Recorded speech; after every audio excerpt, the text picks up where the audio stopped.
she had a tremble about her. The kind of tremble that you feel when you place a hand on someone's shoulder. I ran into her, of all places, in the grocery store.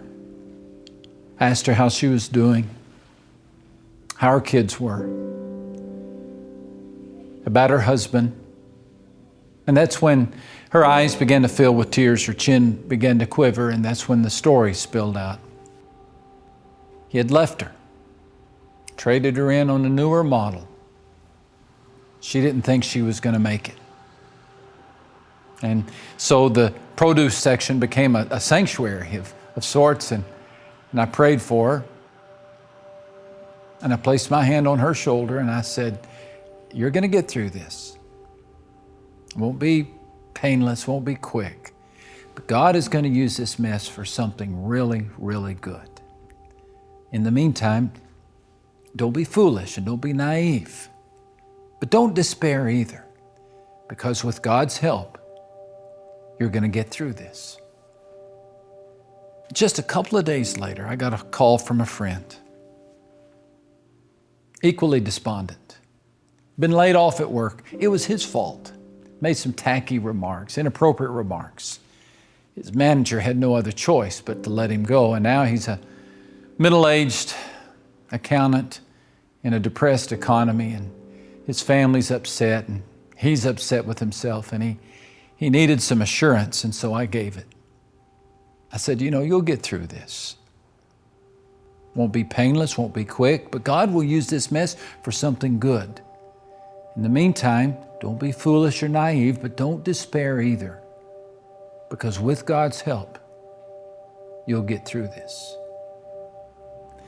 And then there's the girl I ran into recently in a cafe. She was serving coffee, and we got into a conversation, and her story was pretty painful as well, even for a teenager. Only 16 years of age, her parents are divorcing. And when they brought her the news of the divorce, they brought her the news that she needs to choose. Live with mom, live with dad. Can't imagine the burden that must be on a kid. I said, "You'll get through this. Won't be painless, won't be quick. But God will use this mess for something good. In the meantime, don't be foolish and don't be naive, but don't despair either. Because with God's help, you'll get through this." Where do we get such a promise? Where do we find such hope? Well, I'm glad you asked, because that's what we're going to talk about.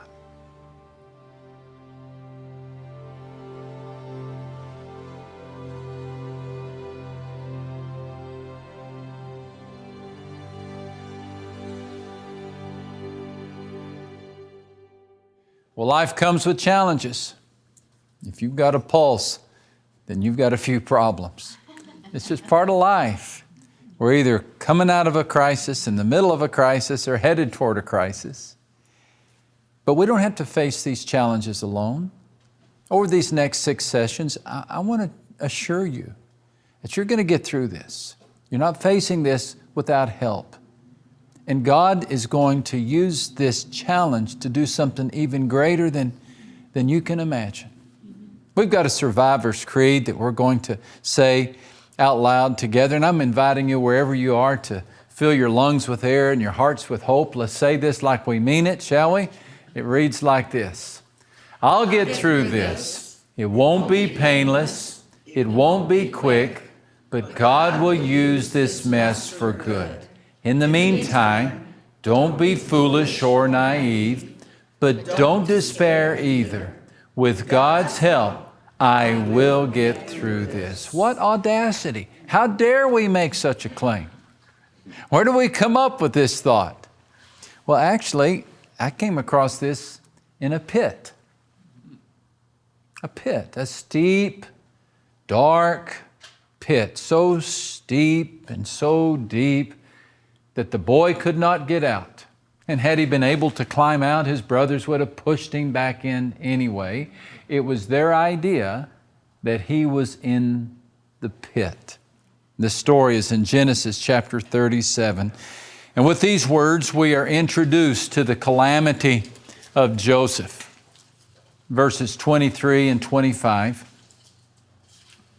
And so it came to pass, when Joseph had come to his brothers, that they stripped Joseph of his tunic, the tunic of many colors that was on him.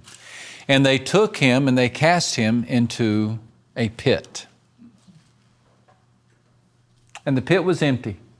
There was no water in it. And they sat down to eat a meal. So it was an abandoned cistern. We can imagine it with the roots growing out of the side and the jaggedy rocks, maybe even at the bottom. And were we able to peer over into the bottom of the pit, there we would see the boy. At least he appears to be a boy. He's only 17 years old. He's got a downy beard. He's got spindly legs and arms. His hands are bound. His ankles are tied. He's on his side. There's spit in the sand where he's drooled. His voice is hoarse from shouting and screaming, but no one's listening to him. It's not that the brothers couldn't hear him. It's just that they chose not to hear him. Some 2 decades later, they will give this confession. We saw the anguish of his soul when he pleaded with us, and we would not hear. We would not hear. Who are these brothers? Well, they're the great-grandsons of Abraham. They're the sons of Jacob. They are the ones after whom the tribes are going to be named. In fact, in the book of Revelation, we are told that their names are engraved in the foundation of the city gates to the New Jerusalem. So this is as close as the Bible gets to royalty. These are the Kennedys of their day. This is a famous family. But this day, this is a family in crisis. This is the ultimate, this is the Bronze Age version of a dysfunctional family. They could have their own reality TV show, for crying out loud. They hate their brother. They hate their brother so much that they're throwing him in a pit, and then they're saying, okay, let's just go eat lunch. Just go eat lunch. While he's screaming, they're passing the French fries. They're just eating lunch, oblivious, hard-hearted, oafish, resistant, insensitive. Here's why. Their father Jacob pampered Joseph like Joseph was a prized calf. He was the son of Rachel. Now Jacob had 2 wives, but he really just had one love. And when Rachel, his love, died, he kept the memory of Rachel alive by fawning over Joseph, their son. He was the first of 2 sons that they would have. And so he just pretended that Joseph was his favorite. He didn't pretend it. He made Joseph his favorite son. It's a classic case of the problems of favoritism. And what he gave to Joseph, he didn't give to the other brothers. Joseph stayed home. They went out and worked. Joseph got his own room. They had to share a dormitory. Joseph got his own car. They had to ride a bicycle. Joseph got a tunic of many colors. They got hand-me-down clothes. It was favoritism. And consequently, the brothers hated Joseph. I mean, they didn't just dislike him. But several times in the first chapter, we read they hated him, they hated him, they hated him. They could not speak peaceably about him. So finally, when they caught Joseph 60 miles away from Daddy's protection, they just decided to put an end to him once and for all, and they dumped him over the edge of the pit. They stripped the tunic off of him, and they threw him over the edge of the pit. These are defiant verbs. In fact, we get the impression that they were happy for the boy to die, except for the fact that they saw an opportunity to make some money. And since their desire for money was just a little stronger than their desire for blood, they saw a chance to sell him, and they sold him into slavery.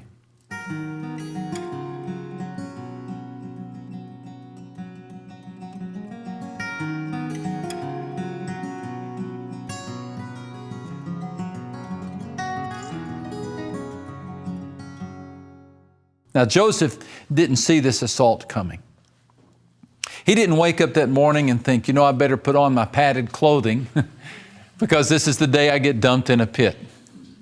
This attack caught him off guard, and so did yours. It always does. It catches us off guard. Now, Joseph's attack came in the form of a cistern. Yours came in the form of a diagnosis or a traumatic injury or a foster home. Joseph was thrown into the pit and abandoned. Maybe you were, thrown into the unemployment line and forgotten. Thrown into divorce court and betrayed, or even thrown into a bed and abused. Joseph is not the first and he's not the last to have a story that begins in a pit. And maybe that's where you are. Maybe if you were to describe your situation right now, you would say, I'm just at the bottom of a hole. And as you look, you don't see any easy exit. You think the walls are steep. You don't know how you'll get out. I'm sure Joseph felt the same. You see, Joseph's story got worse before it got better. The abandonment led to enslavement, entrapment, and imprisonment. He was sucker punched. He was sold out. He was mistreated. Time and time again, people made promises to him that they didn't keep. They offered gifts only to take them back. If hurt were a swampland, Joseph was sentenced to life in the Everglades. Yet Joseph never gave up. He never gave up. There are many people who have challenges come into their lives, many people in the Bible who face challenges. And yet the story of Joseph stands out because here's a guy who never got bitter. He never let his anger metastasize into hatred. He never let his heart get hard. There was something about Joseph's story that enabled him not just to survive, but also to thrive. You've noticed this, that every stage of his life, Joseph was promoted to the top of the class. Yeah, he's sold into slavery, but then he's put over Potiphar's household. Yeah, he's thrown into the prison, but next thing we know, he's in charge of the prison. Yeah, he's taken in front of Pharaoh, and Pharaoh says, hey, you're going to be my prime minister. And by the end of his life, Joseph, this boy in the pit, is the prince in the palace, and he's over the distribution of food in one of the most difficult times in human history. It's not hyperbole to state that Joseph saved his generation from starvation. How would you like that on your resume? Joseph, Prince of Egypt, graduate of the University of Hard Knocks, saved the world. Pretty impressive for a kid whose story that begins down in the pit. So how did he do this? How did he do this? Well, we don't have to speculate. He gave us the answer. Many years later, when the roles have been reversed, and the brothers are the ones in trouble, and Joseph is the one in charge. The brothers come to Joseph pleading for mercy because they're afraid that they are going to end up in a pit of Joseph's making. But Joseph tells them this.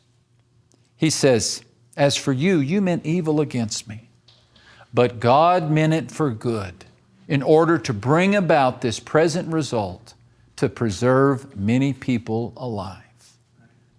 You meant evil against me, but God meant it for good.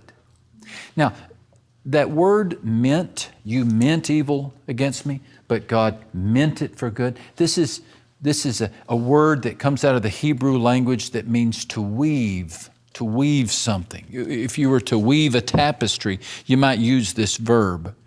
Joseph says, okay, you came weaving evil, taking the threads of evil and weaving them together. But God took those same threads and rewove it into a tapestry of something good. You brought evil into my life, but God rewove it into something good.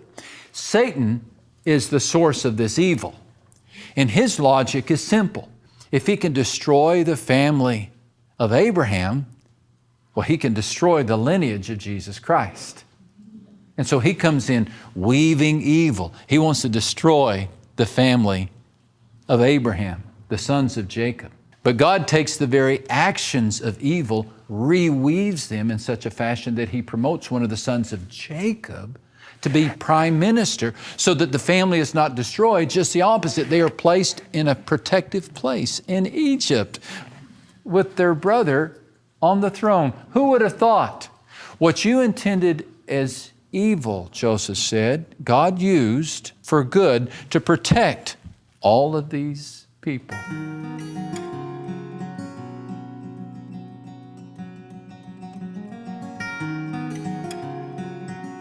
You know the reason I think that Joseph's story is in the Bible? I think the reason that Joseph's story is in the Bible is to teach us that God can trump any evil in the world. There's nothing in the story of Joseph that would say there's no evil in the world. Evil is on every page. It's on every page, and there's evil on every corner of the world today. But every page of the story of Joseph, even every paragraph, every sentence in the story of Joseph tells us that God can take this evil that has come into your world and mine, and He can use it. He can reroute it. He can reweave it. He can repurpose it. He can recycle it. He can redeem it into something good. You're going to get through this. You are. You're going to get through this. We fear we won't. That's one of the challenges of tough times. We fear that the depression will never lift. We fear that the screaming will never stop. We fear that we'll never understand the pain. We fear we won't get through it. But you need to know, and I need to know, that through is one of God's favorite words. He gets us through the Red Sea. He gets us through the fiery furnace. He gets us through the storm. He gets us through even crucifixions. God can take that which appears to be evil, and He can get His people through. Deliverance is to the Bible what the Mardi Gras is to New Orleans. It's big, it's brassy, it's everywhere. God loves to get His people through things. Will it be painless? Have you wept your last tear? Have you gone through your last chemotherapy? Does God guarantee you'll never go to a cemetery or you'll never have a sleepless night? No. But He does guarantee that He'll be with you and that He'll use that pain for something good. Will it be quick? I hope so. I hope so.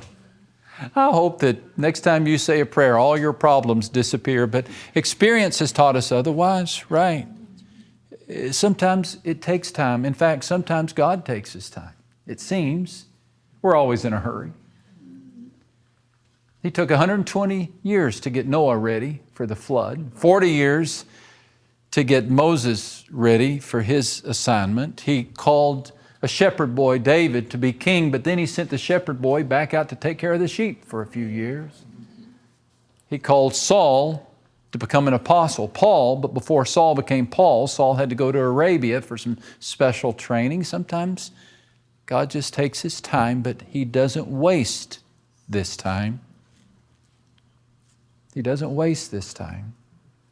And so this time in which you're waiting, God is using. God always uses time. He's never in a hurry. He's always on time. We're in a hurry and often late or early, but God is always on time. So if God is taking His time, that's okay. That's okay. God will use this mess. This mess. It feels like it, doesn't it? I mean, it feels like a perfect mess. We look at Joseph in the pit and we say, oh boy, what a perfect mess. But God looks at this and says, oh boy, what a perfect chance. Perfect chance to train and develop the future prime minister of Egypt. I don't know what all Joseph needed to learn, but God knew exactly what Joseph needed to learn. And part of that training came in the pit, part of it came in the house of Potiphar, part of that training came in the prison. But all of that was working together to create the kind of person that God was going to use to accomplish His will. Believe me, dear friend, God is working right now in this mess. He's working right now in this chaos, in this confusion. He's teaching you something that He wants you and I to know. He's training us for exactly what? I can't say, but God can. And He has you enrolled right now in a course that maybe you didn't volunteer for. It's assigned curriculum, right? He has assigned you this curriculum because He wants you to develop a characteristic or a skill that He can then use to further His kingdom. So you'll get through this. It feels like a mess, but He will use this mess for something good. So in the meantime, don't be foolish or naive. You're a sitting duck for stupid decisions right now, so you got to be careful. You got to stay faithful. You got to stay prayerful. But you got to keep believing. Hang on to hope. Hang on to hope. You got a parachute handed to you, God's presence. Put it on. Hang on to it. He's with you in this. God will use these tough times for something good. I want to be very clear. You are a Joseph in your generation. You carry something of God within you, something holy, something good, something positive, something encouraging. And Satan would love to neutralize you. But the story of Joseph is in the Bible to teach us that God trumps evil. And He rescued Joseph, and He's going to rescue you as well. Just be patient and just trust Him. Joseph would be the first to tell you that life in the pit stinks. But if there's one good thing about life in the pit, it's this: there's only one way to look. Look up. Look up. And the same God who reached in to help Joseph is the God who's going to reach in and help you.